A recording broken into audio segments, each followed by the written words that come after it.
My name is Michael Waddington, and I'm a criminal defense attorney.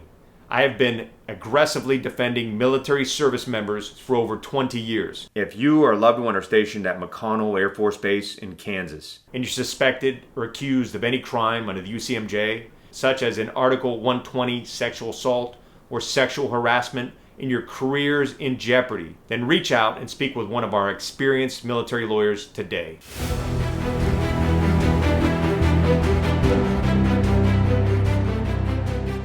If you are accused of any serious offense under the UCMJ, such as a UCMJ Article 120 sexual assault, then you should be concerned. Right now, the military is waging a war on sexual assault. You can expect a zealous and determined prosecution team coming after you and trying to win their case. These elite military prosecution teams are well funded, well trained, and bound and determined to win convictions. They are on a mission to prove to Congress that the military does not tolerate any form of sexual assault, domestic violence, or sexual harassment. Military prosecutors will be relentless in seeking a conviction and serious jail time once they have you in their sights. To make matters worse, under new laws that went into effect in December of 2023, the new military justice system is victim-centered.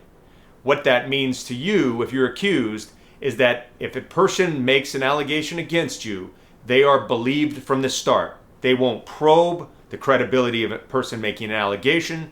They won't look for any evidence that could disprove the allegation. They're taking anyone who claims to be a victim and they're taking their word for it. That also means that people who have made false or exaggerated allegations will not be punished, even if their allegation is proven to be false. If anything, they may be allowed to retire and get military benefits for military sexual trauma, even if the allegation is proven false in court. You can expect to encounter law enforcement trained to start by believing. Therefore, you're presumed to be guilty once the investigation has started, and the law enforcement and prosecutors will act accordingly.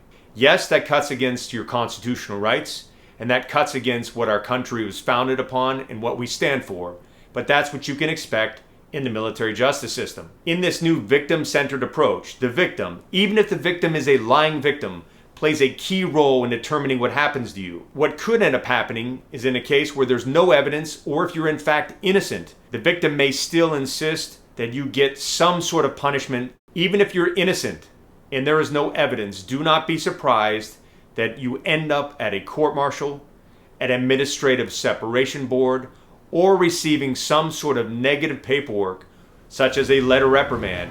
If you are under investigation for any crime under the UCMJ, then you need to stand up and take responsibility for your defense.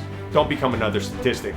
Don't play the victim. Don't sit back hoping that someone comes to the rescue or that things are going to work out. It's time to stand up, fight for your freedom, fight for your career, and fight for your reputation.